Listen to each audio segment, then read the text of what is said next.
Brenda, we've got like 20 people already on, so I am going to let you take things away. I'm just going to mute myself, but I'll stay on the stage just in case somebody comes along and has questions. Okay, wonderful. Thank you. All right, everybody, welcome to this session called Having a Healthy Mindset During Your Job Search. To share a little bit about me, assuming my slides will move, of course. My slides are locked up. There we go. Okay, my name is Brenda Forgione. I was an HR director for about 17 years in 4 different industries. And during that time, I interviewed thousands of people and hired a bunch. I turned into a talent development specialist because I wanted to focus on more proactive things like career development, internal growth. I work for Encompass Health, which is a national inpatient medical rehab company, and we have over 140 hospitals and 38,000 employees, so I have my work cut out for me. I am also an L&D Cares cohort coach. I know some of y'all have shared where you're from. I'm originally from the state of Ohio, but I am currently in Southwest Florida, and I've worked remotely for the last several years in that capacity. Before we get started too much, I do want to go over what we're attempting to accomplish. Our goals today are to learn some strategies to relax and have calm during the job search, and to understand what employers are looking for and how to share your story to help employers see what you bring to the table. Now, before we get started with a lot of content, I'm going to check in with your thoughts because we are talking about staying calm and how we're approaching our search. So in the chat, share how are you currently feeling about your job search. So if you're a job seeker, how are you feeling? Are you feeling positive? Is it more like a roller coaster, or are you a little discouraged? Where are you all at with your thoughts? So what I'm seeing so far, I got some folks that are struggling just to stay motivated and to have patience. Got some exhaustion because of the roller coaster. And we do have some folks that are still optimistic, but a lot of frustration and a lot of emotions. Well, and that is perfectly normal. And I've searched for jobs before. I've been on both sides of that desk, and it can be hard. So part of what we're going to talk about today is how to stay calm and how to stay positive and how to get through that. So if you're in the group where things are pretty positive for you, you can employ some of these if you have a little bit of a down day. And for those that are on the roller coaster or struggling, my hope is that some of the techniques will be able to help you stay calm and help you focus. So first, we're going to start off with the concept of practicing mindfulness for calm. And mindfulness is really about being intensely aware of what you're sensing and feeling in the moment. And that's without interpretation or judgment. So you shouldn't feel bad if you have a bad day or you're a bit down right now. It is what it is, and it's okay. So recognizing it for what it is and accepting it for what it is part of the process. Another thing you can do with mindfulness is to help calm yourself.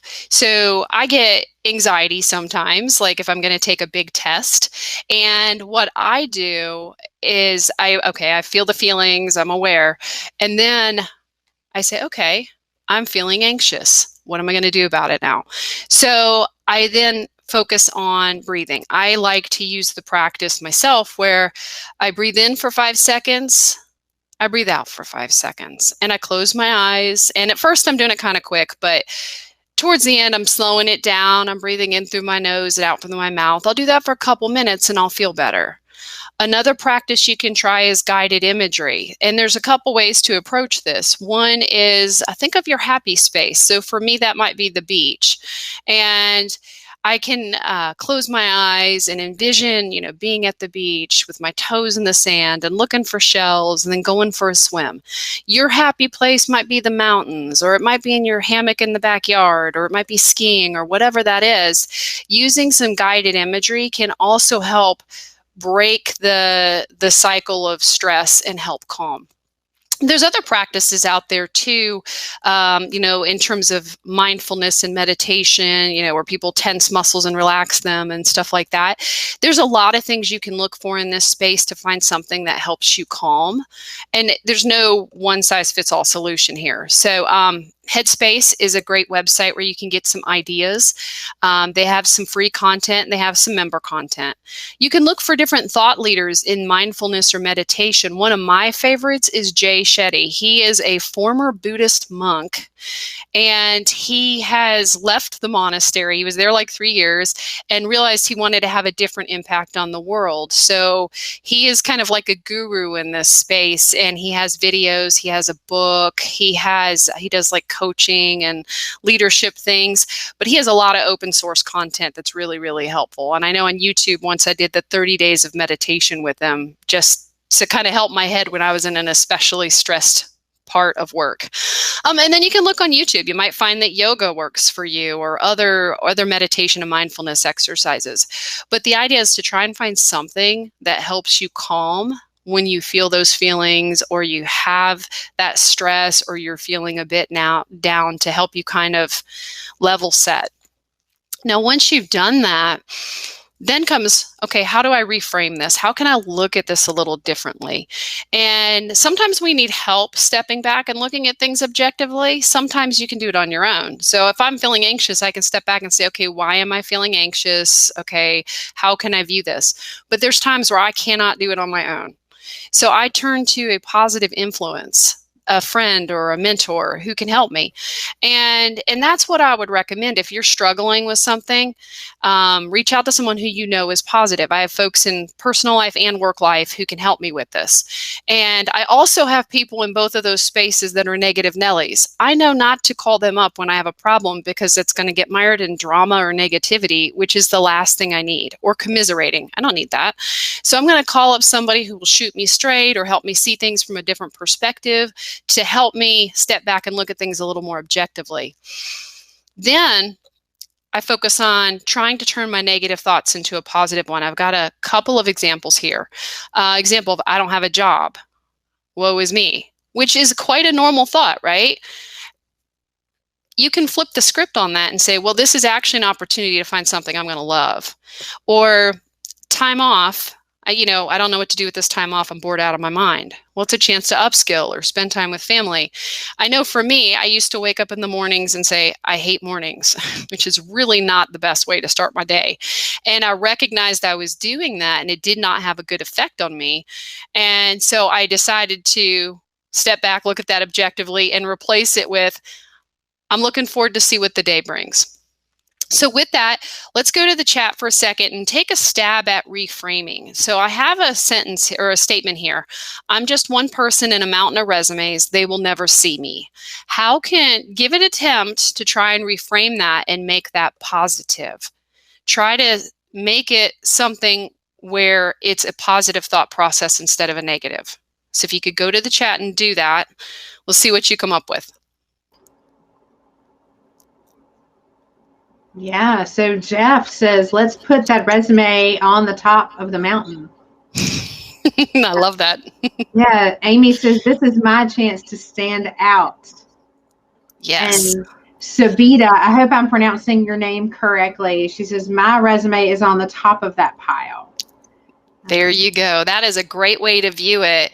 And you could even be specific and say, I'm going to put things on my resume that makes me stand out, or I'm going to reach out to that recruiter and do something that will cause me to stand out. So I'm not having this negative thought. Great ways to think of it, guys. Thank you.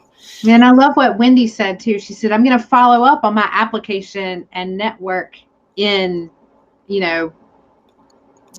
get further up in that pile. Nice. Very good. Are there any others in there, Jennifer? Oh gosh. Ooh, I like this one. I am the diamond in the pile of glass and they will see me sparkle. I love it. Oh my God. My resume is written in chocolate syrup on top of homemade vanilla bean ice cream. And that's the hiring manager's favorite. Nice. Nice. Love it. Love it. So So while you're talking about reframing for positivity, we did have a question from Savita. How could you share some practical techniques about visualizing your future self using mindfulness that you were talking about just a minute ago?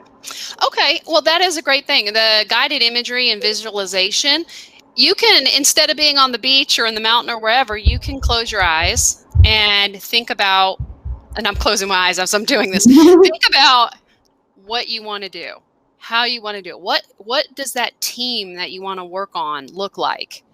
What kind of company do you want to work for? What is your dream? And I know there is no perfect job, right? We all know this, but it's one of those things in your mind. Take your step through. Like, what does that look like? What does that feel like? What kind of intrinsic rewards do I get out of doing that kind of work? That's a way to maybe visualize where you want to go instead of, where you've been before. Does that help? I hope so. I will see. Yes, she Okay, said yes. perfect. Thank you. Yeah. All righty. So, okay. Any other questions before I go? Not yet. Okay. Well, we will keep going. So, another important thing to keep in your mind is that you have value. You have a passion and purpose. And I know not everybody knows their passion and purpose right away, but you're in this industry. You know what you want to do for work, or at least what you don't want to do for work. The idea would be to find a job that aligns with your passion and purpose. But that is a thing of value, that passion and purpose. So are your specific competencies and experiences and your skills. You have skills that are needed everywhere, okay? Not necessarily in every job, but everywhere. Your communication, your thinking styles, your sense of humors those are all things that are unique to you that you bring to the table. Your brand of professionalism and your aspirations and interests, they're all part of the unique thing that's you. So like the leaves in this presentation, you are unique. So as you're thinking about work and you're thinking about employers, don't limit yourself to the job titles you've had before or a specific industry. Now, I will share my official title at work is Organizational Development Project Manager. If I look for that kind of job, I'll find a bunch of search results related to project management and manufacturing and IT or construction. Okay.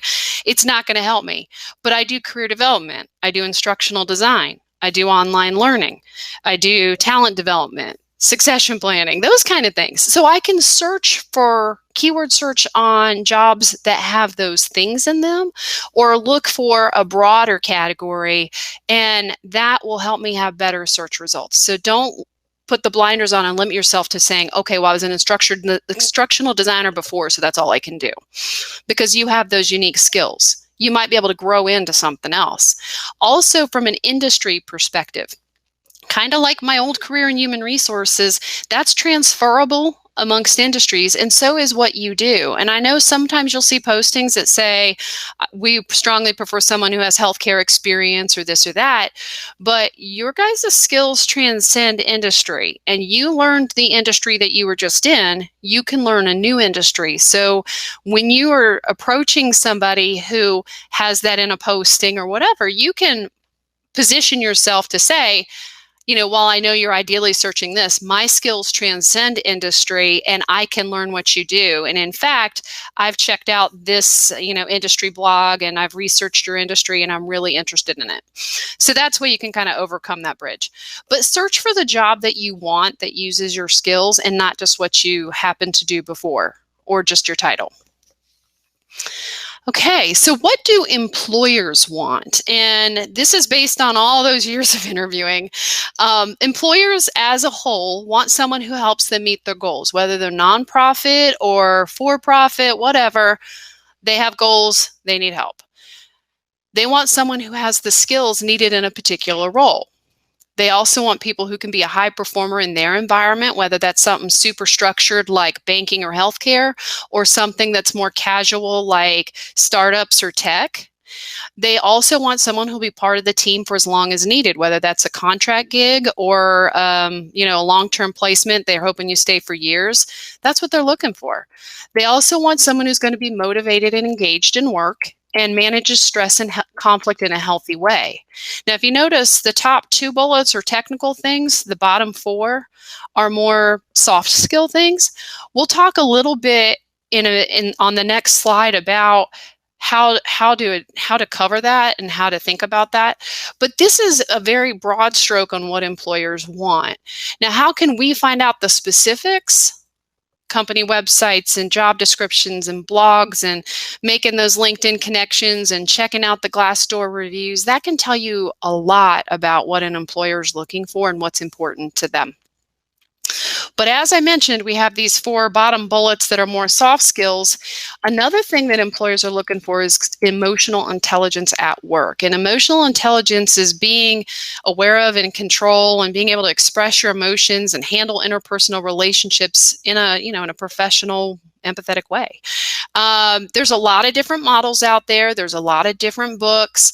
One of the things that I really liked was the Emotional Intelligence 2.0 book by Travis Bradberry and Jean Graves. It has some concept stuff in the front, and then there's a self-assessment you can do that covers the main areas of emotional intelligence. And then based on your result, it'll tell you what part of the book to flip to learn more and some things you can try to build that area. So to me, it was a very practical way to address the emotional intelligence, and you can find out like where to hone in and focus on some skills. I did that, and then I read the whole book anyways. But it's one of those things that if you want to learn more, you can Google it out. You can look at the different books and resources that are out there. But this is something employers are going to look for, and they're going to ask potentially about in an interview. Now, I just mentioned the interview. That's one way to tell your story. So we've talked about how to stay calm, how to stay focused, how to approach your search, and that you have value. We've talked about what employers are looking for. Now, to bridge those 2 things, it's telling your story. All of the things on here make up a part of your story, what you put in your resume or how you word your cover email. If you're going for an interview and someone says, hey, what are you here interviewing for? Your elevator speech, your interview attire. Now, obviously it needs to be professional, but you can show personality in your attire and your background on video calls. I would never recommend a couch full of dirty laundry behind you. But if you have a bookshelf or you have pictures, or let's say you're a big sports fan and you have, like I'm from Ohio State Buckeyes things on the wall behind me or something, that's fine because it shows my personality. What you put on social media matters too. Not just your profile picture, but who do you follow? What do you post about? Those kind of things also help share your story. So as you're thinking about telling your story, how do you make sure this is consistent? Go and take a look at what you have and see if it really aligns with what you want to do. If you've done something cool, like written an article in a magazine or done blogs, or you have a website or you volunteer, make sure that's on your LinkedIn. You might want to mention it in your resume. You might want to mention it in your cover to help the employers see what helps you stand out, like the diamond in the glass, what makes you sparkle. So the other areas are the job interview and the post-interview action. So I want to talk for a second about the job interview, but I want to ask you first, how do you show your uniqueness during the job search process? What do you do that's different or unique?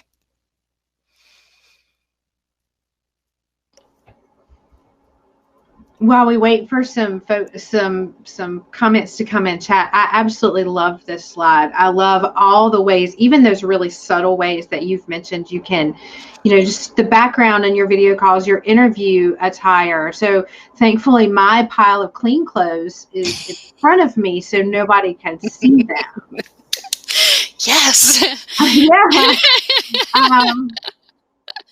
So Wendy asked, how do you describe that you have that high level of EQ?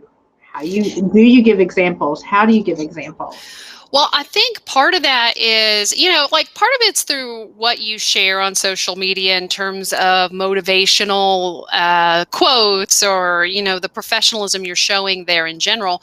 But in the interview is really the best place to show your emotional intelligence because they're going to ask questions about things you've done on the job. And so you can show how you handled those difficult things or those stressors. And if you have some examples that you talk about in maybe your social media posts or, the complex situations you've been in, you just try to sprinkle that in, if that makes sense. It's a little harder to do just like on your resume. You can't say I'm emotionally intelligent, but but you could post about emotional intelligence on your LinkedIn and share some content from like Travis Bradberry. Yeah. So we've got some of those things that people are doing to share their uniqueness. And Wendy mentioned sending a video cover letter. Yeah. That is different. That is unique. I love that. Yeah, writing personalized messages to the recruiter or the hiring manager, kind of, learning a little bit about them before the interview, kind of, especially to find some commonalities. That's great. Yeah.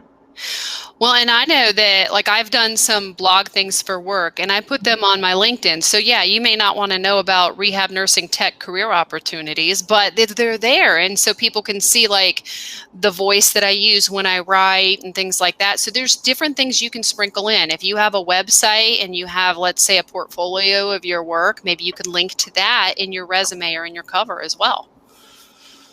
Okay. Any other additions before I go, Jennifer? No, I think that's the majority of them. Okay, great. Well, let's talk about interviewing for a second. I know you guys are all ready to handle the softball questions. Tell me about your strengths and weaknesses and why do you want to work here? But realistically, behavior-based interviewing is becoming more popular because research has shown past performance is an indicator of future performance. So they're more than likely to ask you questions like, tell me about a time where you managed a project from inception through implementation and evaluation. Or think about a situation where you had to persuade those above you to purchase something or, to approve what your request or whatever. And so what you can do with this is, first of all, just Google out behavior-based interviewing questions and get an idea of what kind of questions they might ask. And then think of the examples you would give for those questions. Some people write them out. Some people verbally practice. That helps you be more comfortable sharing examples. And I would think of several examples. You don't want to keep having the same go-to scenario for every answer. It is a great way to sprinkle in emotional intelligence. If someone says, tell me about a time you had a conflict with a coworker on the job, I can do that and share how I took the high road and we had a better relationship at the end. So be thinking about that. A way you can format your response is the STAR method, where you share the situation and then you share the task at hand. So if the situation was that my coworker Judy, didn't appear to like me and, I had trouble bonding with her, what was my task at hand? Well, I made it my mission to befriend Judy. And so what I did was the actions. I'd say good morning every morning. I'd ask her like, oh, who's that on your picture on your desk? And I'd befriend Judy. And, we'd talk and eventually got to the point where we were eating lunch together. And the result was we became good friends and she actually mentored me later. So that's an example, a short, quick, and non-specific really STAR method response. But what you want to do is infuse specifics and data and information. The more robust your answer, the better the employer is to be able to see that you have the experiences and the emotional intelligence they're looking for. Some other things towards the end of the interview, please make sure you remember to ask questions about their culture and their expectations. Don't ask things like, what are your benefits and pay or things like that. Don't do things you can find online. Ask them, what is your team culture like here? Or how do you measure performance here? Or, those kind of things. And be sure to send a thank you email afterward. That's another way to share your story and show that, you are unique and special. Jennifer, I hear background. Does that mean there's something in the comments? No, it's probably just my space heater down here in my Okay, basement. I just want to make sure there was nothing else before I continued on. But Okay. no, but I've had so much fun listening to you, and it's such great information. I wasn't even paying attention to the time. Okay, I'm almost done. There's like one wrap up. Okay, so to focus on this and wrap this up, remain calm and positive. Remember, you have value and you are unique, and don't limit yourself. As the great Wayne Gretzky hockey player said, you miss 100% of the shots you don't take. What's the harm of applying? What's the harm of interviewing? You learn some new things, you get better at interviewing. That's the worst that can happen. So I encourage you all to go for it. And if you have any questions, I am here for you. My contact information is on the screen, and I'm more than happy to connect with anybody who wants to talk further or one-on-one to learn more. Thank you so much, Brenda. Brenda is also one of our fabulous cohort coaches for L&D Cares. And so her information you can also find on the lndcares.org website. But this is really, really good information, Brenda. I'm hoping that the folks that were feeling discouraged and overwhelmed are feeling a lot more calm and have a more positive outlook. So I hope so too. Thank you all for joining us today. Yeah, thanks everybody. Thank you. Take care. All right. All right.